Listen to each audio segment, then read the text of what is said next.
Hey guys, welcome back. So today I thought I would talk to you about where I'm at with gaming right now in 2021. This is an interesting subject. So as you know, I have been a collector. I am a retro gamer. I enjoy playing retro games quite a lot. And over the years I've collected a lot of retro systems and a lot of retro games. And I've had my ups and downs, as if you've watched my channel for a long time, you'll be well aware. If not, go back to my channel, check out the videos, you'll see my journey. So, over this past year, I've really had a lot more time to think, as most of us have during this pandemic. You'll remember a while ago I put a video up when they announced Xbox Series X and PS5 as well, and basically just being very frustrated with the direction that this industry is going, the gaming industry, and being just not interested whatsoever in going next generation. Nothing excited me about those consoles. The games didn't excite me. The hardware doesn't excite me. The way that they constantly bang on about resolution, frame rate, I can't think what it's called, ray tracing, just stuff that doesn't interest me whatsoever. I want fun games. I want to enjoy my games. I'm at a stage in my life where I'm just so sick and tired of playing a AAA game, and every time I put a disc in I have to wait multiple hours to download an update, and then I have to install the update, and eventually I get to play the game. When I do play the game, the majority of the time, I'm going to be totally honest with you, when it comes to AAA big blockbuster games, the majority of the time there's three things that happen to me. I get frustrated, I get anxious, and eventually I just get angry. And that happens most of the time when I play modern games. There are exceptions, but that's generally a lot of the time I've had that experience, and it's not a nice experience. I want to sit down, I want to play a game, I want to just zone out and just kill a few hours and have some fun and get lost in the environment and in the world. Doesn't happen much with a lot of the modern games. So as you know, if you've been watching for a while, you'll be aware that I'm trying to find a simpler solution, something more akin to the retro style of gaming and the things that really appeal to me, that it's simpler, easier, funner games. You have to just relax basically and just enjoy the games, not get pissed off with them and want to throw the control out and just completely get frustrated and stressed out, and as I say, sometimes angry. You know, that doesn't happen as often as the frustration and the anxiety. That happens a lot more, you know. So if you think about it, modern games are built that way a lot because there's a lot going on with the brain when you're playing a game.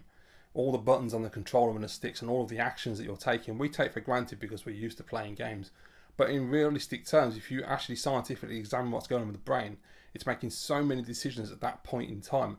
I think that's what causes a lot of the anxiety and a lot of the frustration more than anything. Whereas with older games, they're very simple. And if you go back to the really old games, like the 8-bit Atari and the television days and the arcade days, and it's essentially like side to side shoot, up, down, left and right. It's not complicated whatsoever. And I think that's why it didn't feel like I was so stressed out playing those games. And it still doesn't when I play them now as a retro gamer. So what I'm trying to say is, I'm transitioning as a gamer and collector. I'm no longer a collector. I've gone back and forth with this a few times over the years, you'll be aware of that. But it's just not me anymore. I've tried to... It's a difficult thing, it really is. It is an addiction. There's no other way of saying it than it is an addiction. That's what retro game collecting, not retro gaming. Retro game collecting is an addiction like any other addiction that you can think of. And when you get into that cycle, it's very, very difficult to turn around and say, I'm not doing that anymore, and to push it all away and to start on a new path. Because I've tried a few times, as you know, and I've always been drawn back into it because that instinct, that want, that need to be a collector is always there. And no matter what I do, it is incredibly difficult to fight that addiction and that voice in the head. But I've managed to do it. I've gotten really far down that track now. I'm nearly at the end of that path. And I thought, well, what do I do now? When I'm past this retro collecting, what's the future? I have my PlayStation 4, so great. I can play those big budget games and get pissed off with them. Sometimes I will, sometimes I won't, hopefully. More than I won't. But what do I do for like retro? I've got a Wii which is modded and I can play ROMs on it, Super Nintendo, Mega Drive, etc. But it just, for me, it never works. It's not the same experience as actually holding the controller and the original controller. They're using the original hardware, the console, the cartridges. the full experience. It's like vinyl. It's exactly the same as vinyl. You know, taking the record out of the sleeve, looking at the sleeve, looking at the artwork, reading the lyrics, placing it on the platter, pulling the arm across, dropping the arm down, hit the needle hitting the record, and the sound comes through the speakers, and you get that full experience. Same with games. It's exactly the same when I buy a retro game. Having the console, taking the box for the game, looking at the artwork, reading the blurb on the back of the box, taking the cartridge out of the box, taking it out of its little plastic bag and the sound that the plastic bag makes, reading the manual, thumbing the manual, looking at the pictures in the manual, putting the cartridge in the console, the sound it makes when it clicks into place, the sound when you hit the power button on your Super Nintendo, you get that really distinctive thud. You know, sitting back with the original Super Nintendo controller in your hand, playing on a CRT TV for the absolute ultimate experience, the way the games were designed to be played. All fantastic, I love it all to bits. But I need to find a better solution because it's not working for me anymore. It's just not who I am. And I am transitioning as a gamer. I don't have any interest in going next gen. I won't be touching PS5, Xbox Series X, unless, of course, because you never say never, because that's who we are. If, obviously, in a few years, there are games that come out that I absolutely want to play. If, say, The Perfect Dark comes out on the Xbox and it's a phenomenal game, or there's a new Uncharted, of course I'm going to be very tempted. Or the new Bond game, which is the one that would really tempt me right now, is the only game I've heard of that I'm actually interested in. Maybe I would pick one of those systems up, but it's not going to be anytime soon, because right now I just have absolutely zero interest. Maybe E3 will change things next week. Maybe that'll make me think twice, and I'll start looking at the list of games that are coming out and go, actually, there's a few I want to play. But still, the direction of the industry I hate, so I don't get to enjoy watching the videos on YouTube from IGN or anybody else that talks about modern gaming. I find it incredibly frustrating and boring to watch, and I just turn it off. I don't really care that E3 is happening next week because I've got no interest in next gen. I don't like the direction of the industry. That's depressing because I used to love E3. It was my second Christmas every year. I'd be there watching all of the events, watching all the conferences, doing videos for you guys afterwards, you know, multiple videos for each conference, giving my viewpoints. I love all of that, but I'm just not there anymore. It's not who I am. And right now, what I'm going to do, and what I think is the best solution for me personally, is I've come to the realisation that, you know what, as much as I love that CRT TV, I'm not going to move it on straight away because I've made that mistake before. And I can hear you all now, don't get rid of the CRTP. I understand that, and I won't do that. I'll keep it. It's an old TV. The only way you get rid of one is to stick it on eBay, Facebook, take it down the tip. It's a bit of a ball ache if you do remove it yourself down the tip. So I'm quite happy to just hold on to it for a while, see how I feel, because you never know. We all know in 12 months' time, I might decide I want a Super Nintendo. But right now, I can't see that happening. I feel completely comfortable in not owning retro hardware.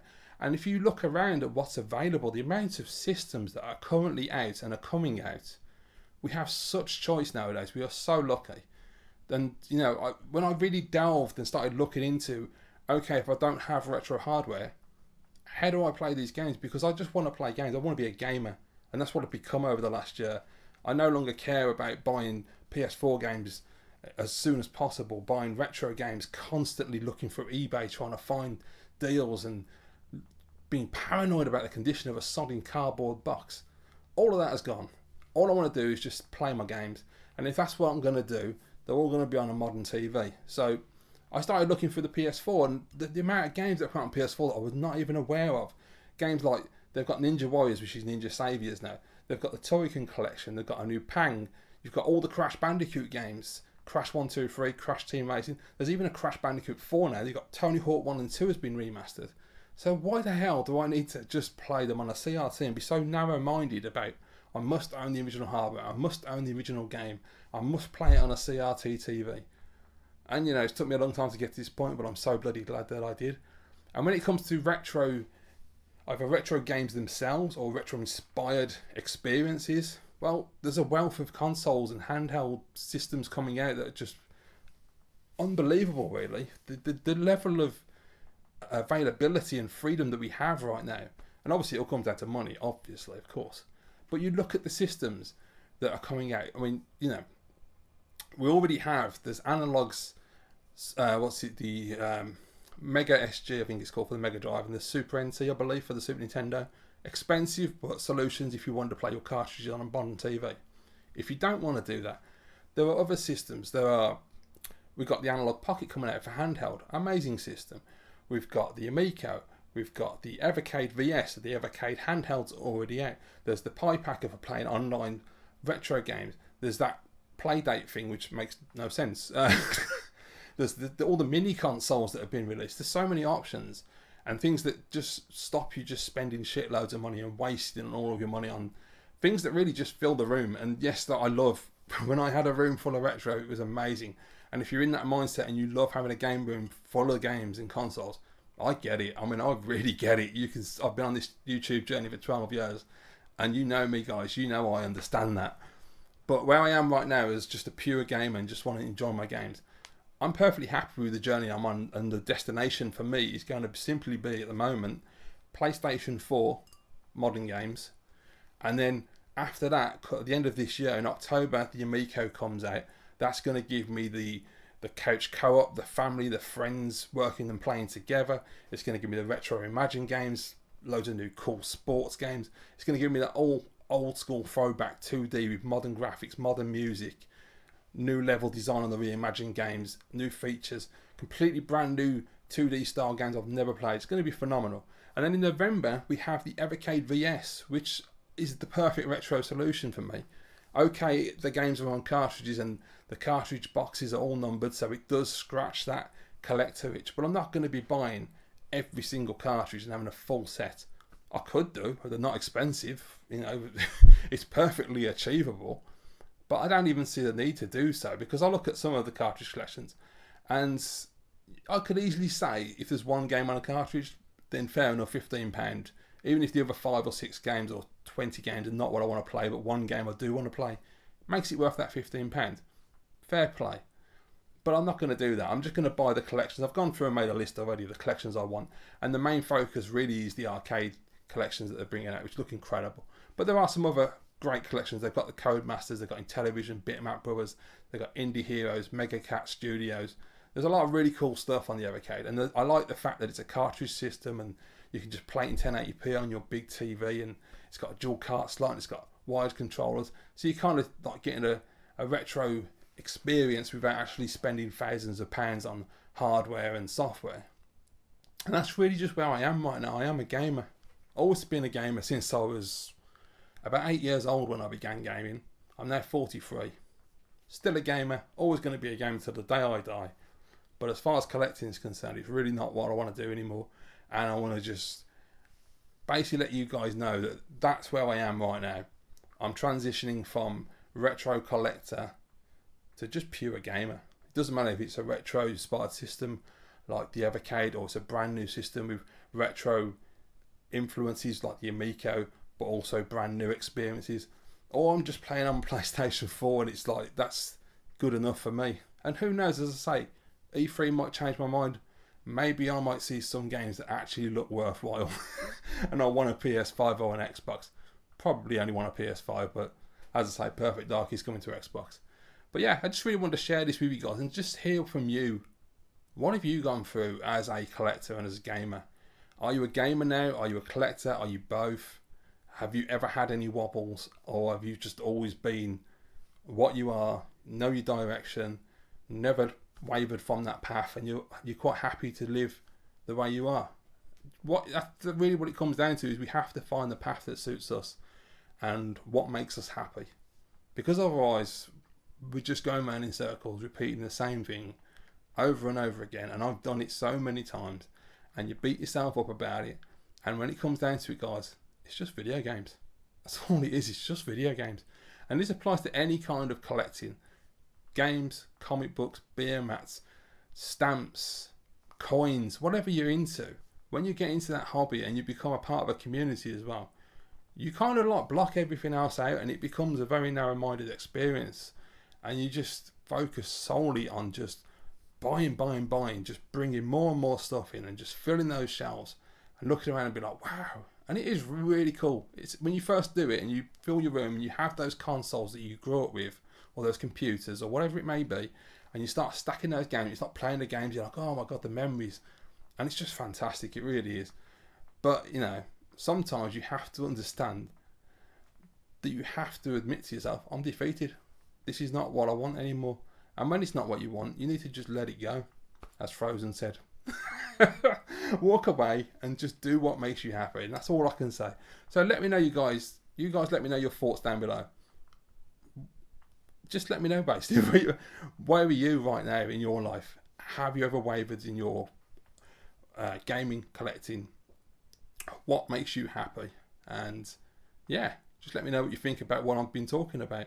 And are you excited about E3? Are you excited about next generation? That's a good question. Thank you very much, guys. I really appreciate you taking the time to watch this video. If you did like it, of course, if you want to give it a thumbs up, that'd be fantastic. It always helps. But yeah, just let me know your thoughts in the comments below, and I'll see you in the next video.